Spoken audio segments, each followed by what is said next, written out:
Well, I really want to cover the culture innovation and what that means. But before we get there, I'm really curious, where did you spend the limited resources that you had? And if anybody in the company had an idea for a project, something that they wanted to work on that had nothing to do with their day job, that they wanted to do in their free time, like I was kind of the one place to go to. Most of those things that they wanted to build were software related. PayPal was a software company and so forth, but occasionally there would be some hardware. We would have to buy some devices. We would have to buy like an Arduino board or whatever. Like those kind of things we would do. So there was that. So it's just kind of buying the hardware or whatever was needed to support people with projects.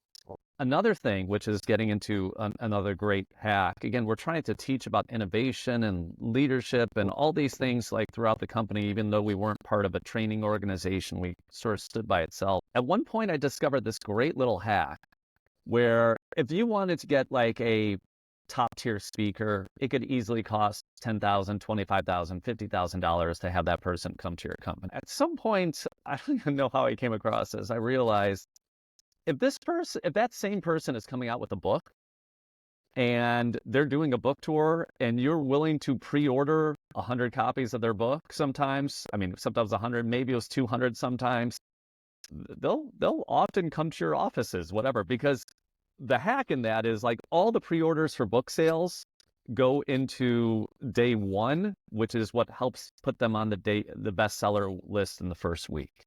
I didn't know this. I figured this thing out. So a lot of what we did was just to bring in authors.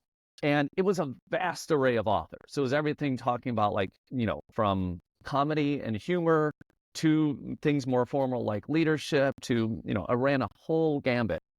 And so I hosted the speaker series and we would buy the books. We would give out the books to the audience. That was almost a win-win because then like people hear the talk, we record the talk, we send that out across the company.